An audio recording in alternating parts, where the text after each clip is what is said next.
Bismillahirrahmanirrahim. Donc, on va continuer sur le chapitre des équations de Maxwell. Donc, on va essayer de voir une approximation des régimes quasi-stationnaires. Ça veut dire le terme que nous avons trouvé qui dépend de TP, donc qui est PM sur C, ça veut dire que la durée de propagation.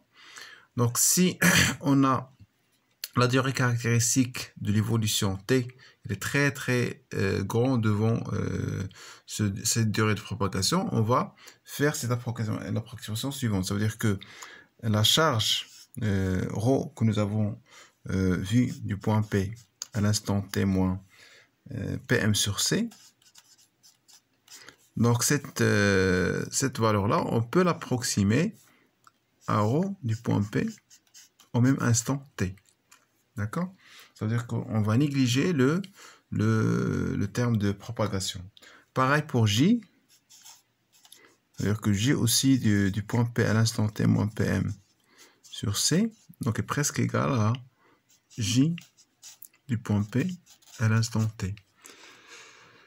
Donc en général, donc si on prend par exemple le régime sinusoïdal, on sait très bien qu'on travaille avec la périodicité. Donc pour avoir cette approximation des régimes quasi-stationnaires, il faut que cette distance-là, PM, doit être très inférieure devant C fois T. D'accord? Bon, C fois T, on sait très bien qui est égal à lambda, qui est la longueur d'onde dans le vide. Alors, on va essayer de prendre des exemples. Donc, si je prends les circuits électroniques, par exemple, les cartes électroniques vous connaissez très bien, où il y a des composants, etc. D'accord? Donc, on sait très bien que dans ces cartes électroniques-là, la dimension, elle est inférieure à 1 mètre. C'est-à-dire, c'est rare qu'on trouve des cartes électroniques qui ont une dimension supérieure à 1 mètre. Donc, dans ces circuits-là, donc pour dire qu'on est en régime, ou bien qu'on est en approximation du régime quasi-stationnaire, donc on a dit que cette dimension-là, PM, doit être inférieure devant C fois T. Donc on va essayer de voir à quelle fréquence. Donc C fois T, c'est C sur F. Donc 1 sur F, c'est T. Donc c'est la période. Donc ça veut dire que cette fréquence-là, donc cette fréquence fois PM, doit être inférieure à C. Alors ça veut dire que cette fréquence-là doit être inférieure à C sur PM. Alors on sait que C, c'est 3×10 à la puissance 8 mètres par seconde. Et les dimensions, on a dit qu'on va prendre 1 mètre. D'accord? Alors bien sûr, 1 sur 1 seconde, S-1, c'est le Hertz. Donc ça, c'est 300 MHz. Ou bien, ça veut dire que la fréquence F doit être inférieure à 300 MHz. Ça veut dire qu'on est en régime quasi-stationnaire si on a la fréquence dans ces cartes-là électroniques, si elle est très inférieure devant 300 MHz, à ce moment-là, on peut dire qu'on est en approximation du régime quasi-stationnaire. C'est-à-dire que le ρ et le j du point P à l'instant T moins PM sur C, donc il peut être approximé par ρ ou bien le j du point P à l'instant T. Alors, si on prend les circuits électriques des réseaux, par exemple, de distribution d'électricité, par exemple, ici, on sait très bien que la fréquence, elle est donnée. On sait très bien que la fréquence, c'est 50 Hz. Donc, la fréquence, c'est égal à 50 Hz. On va essayer de voir dans quelle dimension on peut être dans le régime quasi-stationnaire. Donc, on sait très bien que PM doit être inférieur à C fois T. D'accord? Qui est égal à C fois sur F. Donc, ça veut dire que PM doit être inférieur devant 3×10 à la puissance 8, alors mètres par seconde, sur 50 Hz. 50, c'est 1 sur seconde. Donc, ça veut dire que ici, on va simplifier par seconde. Donc, ça va nous donner donc, que PM doit être inférieur à 6000 km. D'accord? Donc, ça veut dire que on est en régime quasi-stationnaire si ça veut dire les réseaux de distribution ne dépassent pas, donc la distance elle est très inférieure devant 6000 km. Donc, on va essayer de voir maintenant le milieu conducteur. Alors, mais dans le milieu conducteur, ici, on va essayer de voir que, bon, la loi d'Ohm va être vérifiée. Mais on va essayer de faire un rappel déjà sur la loi d'Ohm. Alors, pour la loi d'Ohm, donc, sur la partie des rappels, donc vous allez voir ce rappel-là. Donc, on a dit que si je prends par exemple un conducteur, d'accord? Dans ce conducteur-là, si je prends un électron, donc cet électron-là, il est soumis à une force électrique, donc est égale à quoi cette force-là? Cette force électrique est égale à la charge de l'électron, c'est moins E, fois le champ électrique. D'accord? Donc il y a aussi une autre force de freinage. Donc force de freinage. Donc cette force-là est égale à moins donc M sur tau fois V. D'accord? Donc M c'est la masse de l'électron. La masse de l'électron. Tau, c'est un coefficient qui dépend du métal. Donc c'est un taux de relaxation du métal. V, c'est la vitesse des électrons. D'accord? Donc ça, c'est cette force de freinage. Alors, on va essayer d'appliquer le principe fondamental de la dynamique sur l'électron. C'est-à-dire que la somme des forces, donc la somme des forces, pardon, ici, la somme des forces est égale à m d2v sur dt. D'accord? Donc, quelles sont les forces qu'on a ici? C'est moins E fois E, moins M sur tau, qui est égal à M d2V sur d2t. Alors bien sûr, ici, on rappelle la loi d'Ohm dans les régimes stationnaires. Ça veut dire que cette variation-là est égale à 0. Alors, c'est-à-dire quoi? C'est-à-dire que ici, donc, pardon, ici, M sur tau fois V. Alors, ça veut dire quoi? Ça veut dire que M sur tau fois V est égal à moins E fois E. C'est-à-dire que V est égal à moins E fois tau sur M fois E. Alors, c'est-à-dire que fois E ici. Alors maintenant, on va essayer de voir J. Alors, on sait très bien que J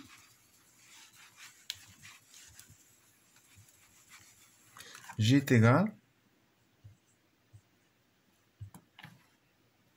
à ρ fois V. Donc ρ c'est moins N E fois la charge de l'électron fois N. Avec N c'est le nombre des électrons par unité de volume. Donc fois V.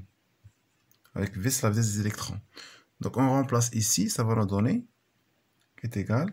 Donc le moins avec le moins ça va donner plus. Donc N fois E au carré fois tau sur M, le tout fois E. Donc on a trouvé un lien, une relation entre J et E. Donc on va appeler ce coefficient-là, on va l'appeler gamma. Alors ça veut dire que J est égal à gamma fois E. Et donc ça c'est la loi d'Ohm. Donc c'est la loi d'Ohm ça. Donc c'est la forme locale on fait de la loi d'Ohm. Alors maintenant, si on veut donc faire la forme intégrale, que vous connaissez très bien, la formule que vous connaissez très bien, qui est égale à U est égal à R fois I. Alors si je prends un conducteur,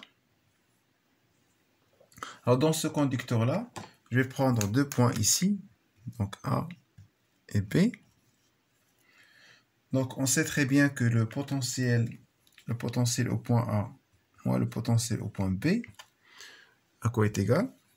Est égal à la circulation donc de A à B de E d de L. Donc bien sûr, si je suppose que j'ai un courant dans ce sens-là, par exemple, un courant I, donc J, ça va être comme ça. Et je vais prendre un élément d de S ici, pour dire que I, c'est l'intégrale de J d de S à travers cette surface-là. Alors, E, on sait très bien que maintenant, E est égal à 1 sur gamma. Donc ça va donner l'intégrale de A à B de E qui est égal à 1 sur gamma J d de L. Donc l'intégrale de A à B de J d de L, donc fois 1 sur gamma. Donc, puisqu'on a un courant qui est stationnaire, donc je peux faire sortir le J, le 1 sur gamma aussi c'est constant. Et là, ça va nous donner donc l'intégrale sur d de L, ça va être la distance AB, ou bien donc on va noter ces distances-là L. Donc ça va être 1 sur gamma, donc J fois la longueur L. Alors, or, on sait très bien que I est égal à la double intégrale de J d de S, donc est égal à J fois la section S. On va appeler cette section-là, c'est la section S du conducteur. Donc, c'est-à-dire que cette tension-là, finalement, on l'obtient est égale à quoi? Donc, cette tension-là, VA moins VB, est égale à 1 sur gamma J fois L, donc 1 sur gamma. Donc, J ici, ça va être I sur S. Donc on va multiplier fois I, quoi? Donc, I, J, c'est I sur S, donc ça veut dire que ça va être 1 sur gamma L sur S. 1 sur gamma L sur S. Bon, ce 1 sur gamma, donc on peut le noter, c'est ρ. Avec ρ, c'est la résistivité. Gamma, c'est la conductivité. D'accord? Donc gamma, ici, c'est la conductivité. Et 1 sur gamma, c'est la résistivité. Et bien sûr, ce terme-là, c'est ce qu'on appelle donc la résistance R. Ça veut dire que cette différence de potentiel, ou bien cette tension au bord de A et B, est égale à RI. Et c'est la relation que vous connaissez, donc de U est égal à RI. Donc ça, c'est la forme intégrale de la loi d'Ohm.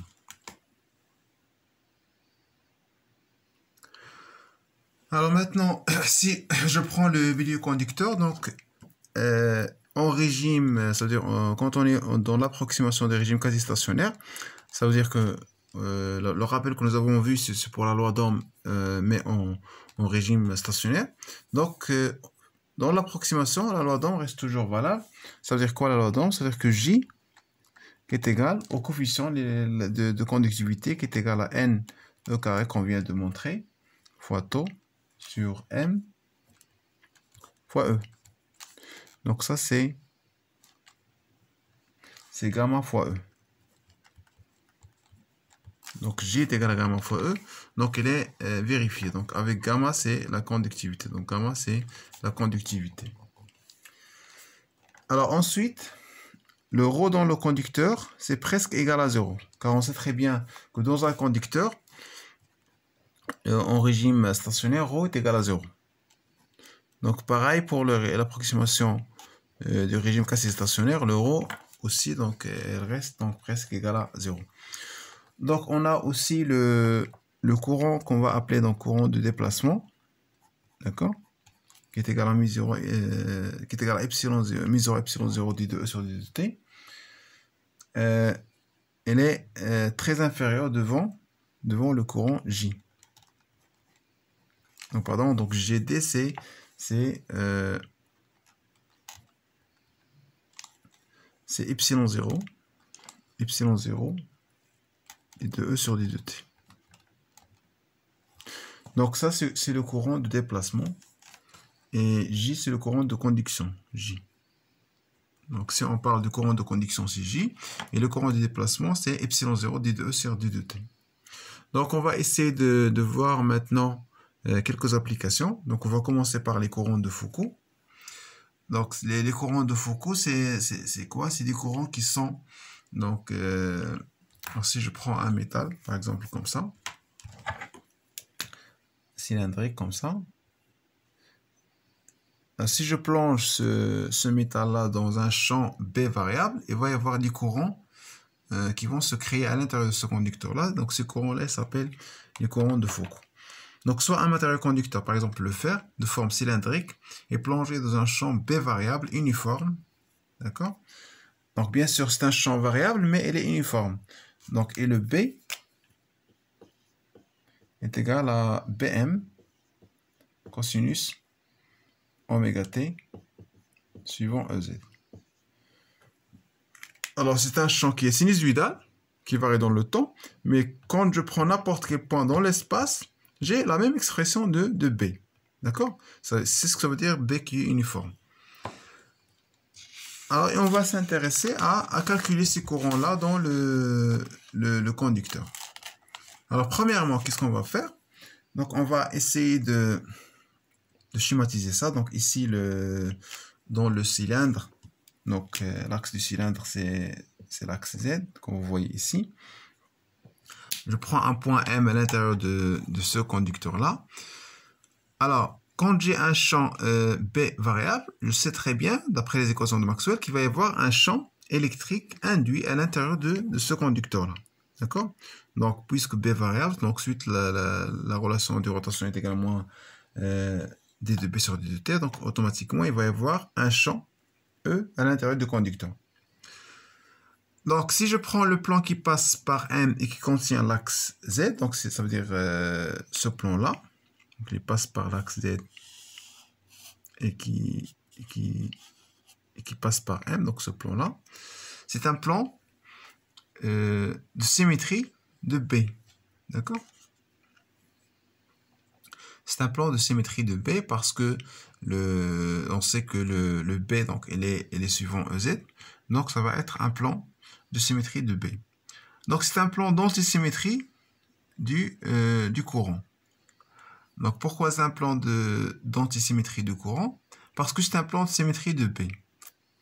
Alors qu'est-ce que ça veut dire plan de symétrie? On peut rappeler donc le plan de symétrie.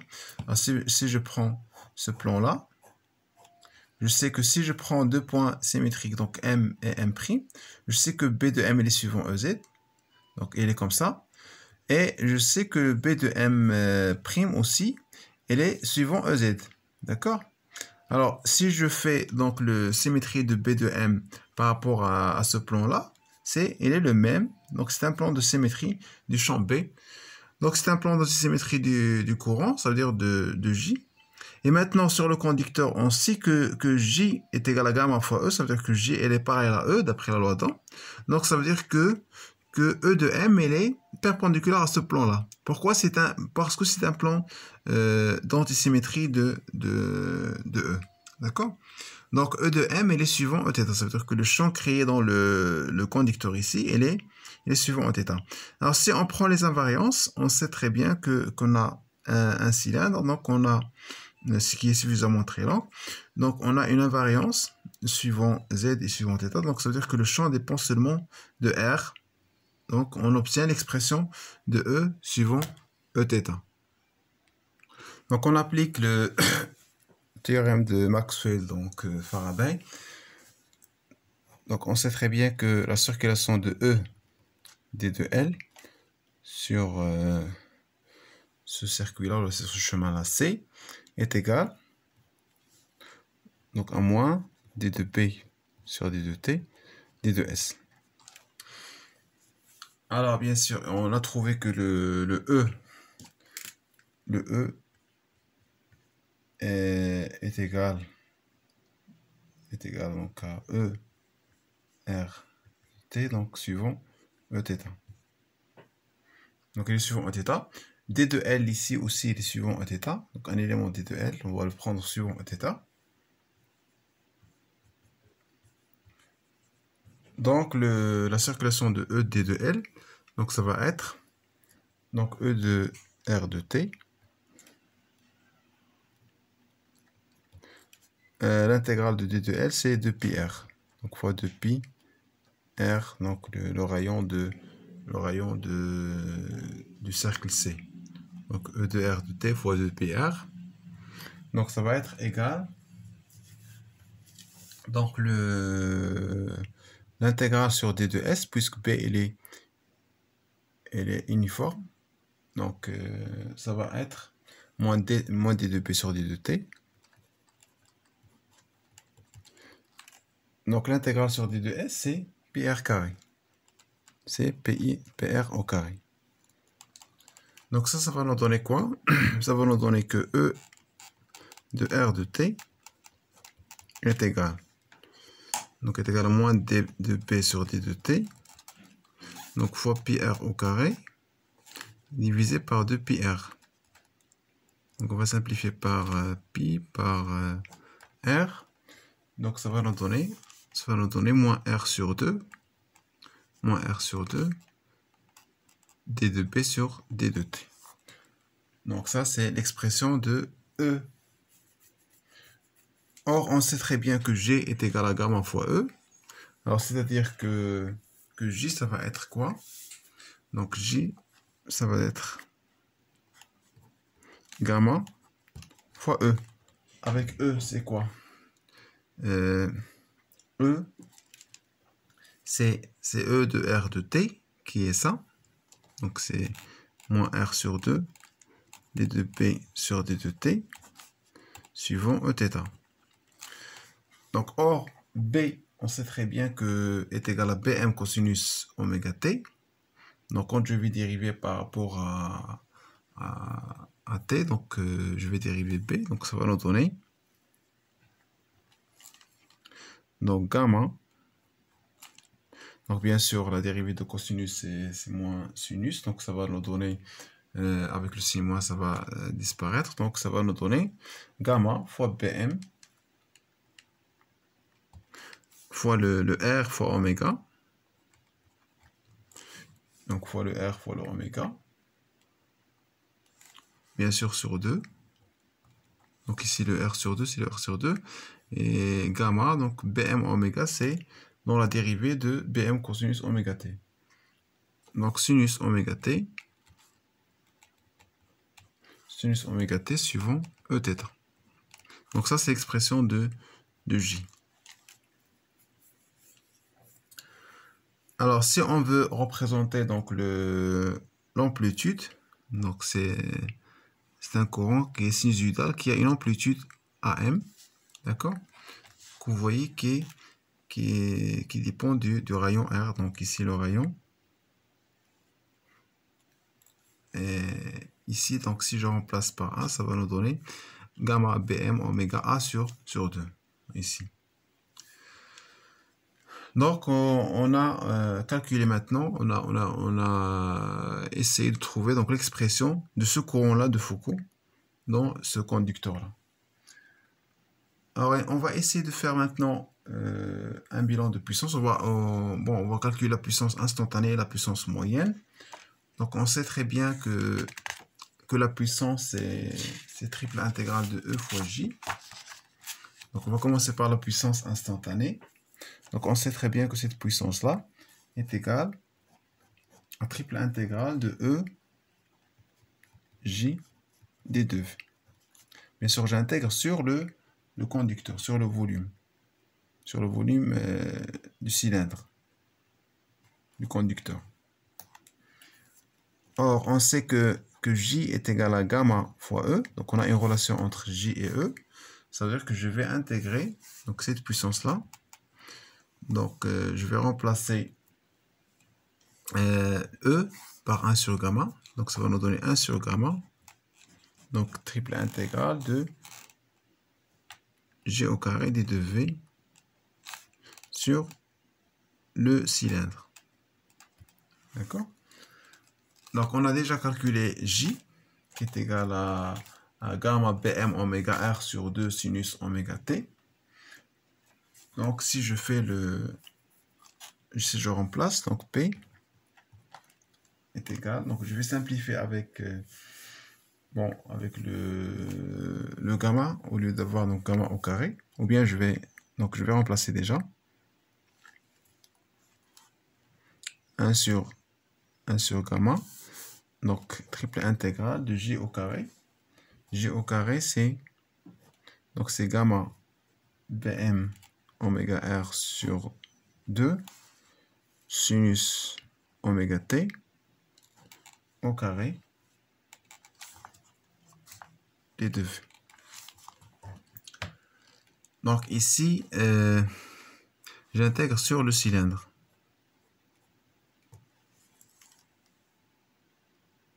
Alors, or, on sait que d de v est égal à r de 2r de θ de 2z. Donc, je vais faire sortir le tout sauf le r. Donc, ça va le rester triple intégrale de r à la puissance 3 d de r, d de θ, d de z. Alors, bien sûr, le r, ça va varier entre le 0 et a, d θ entre 0 et 2π, le z entre 0 et L, la longueur du cylindre. Donc, ça va nous donner a à la puissance 4 sur 4, d'accord, fois 2π fois L. Donc, ça veut dire ça va être donc ici 2, donc est égal à L pi L, pi fois L, fois a à la puissance 4 sur 2. D'accord? Donc, ça veut dire seulement l'intégrale de R, donc triple intégrale de R au carré de 2V, ça va nous donner ça. Et finalement, donc on va obtenir que ça est égal donc à gamma Bm au carré, alors oméga au carré. Alors le R, maintenant, ça va être A à la puissance 4. Alors fois L, fois pi. Alors fois sinus au carré de oméga t. Maintenant sur, alors ici le 2 au carré c'est 4. Alors le 4 fois 2 ici, donc ça va nous donner sur 8. Donc on obtient finalement la puissance instantanée. Expression de la puissance instantanée. Maintenant, pour la puissance moyenne, on sait très bien que la puissance moyenne est égale à 1 sur t, l'intégrale de 0 à t, de p de t, dt. Alors, en général, donc si on a donc le sinus au carré, donc vous pouvez montrer ça, que le sinus au carré de oméga t, donc en valeur moyenne, donc ça va nous donner 1 sur 2. D'accord? Donc le sinus au carré, donc si je fais la valeur moyenne, donc que ce soit donc sinus au carré ou la cosinus au carré, donc si vous faites le calcul, donc, mais on peut utiliser directement la relation, que la valeur moyenne c'est 1 sur 2. Donc ça va nous donner cette puissance-là. Donc je vais remplacer ça par 1 sur 2. Donc ça va être sur 16, donc 8 fois 2, 16. Et la même chose que j'ai en haut, donc Bm au carré, oméga au carré à la puissance 4, L fois pi. D'accord? Donc on peut définir la puissance volumique. Donc PV est égal à cette puissance-là sur le volume. Bon, qui est égal à pi sur le volume, c'est la surface de base PA carré fois la longueur L. D'accord? Donc ça va être gamma, donc Bm au carré, oméga au carré, A au carré, alors sur 16. C'est la puissance volumique. Alors ici, on va voir un procédé pratique pour diminuer cette puissance perdue dans le conducteur. Alors, si on veut pas avoir donc une puissance perdue, il y a un procédé pratique. Qu'est-ce qu'on fait?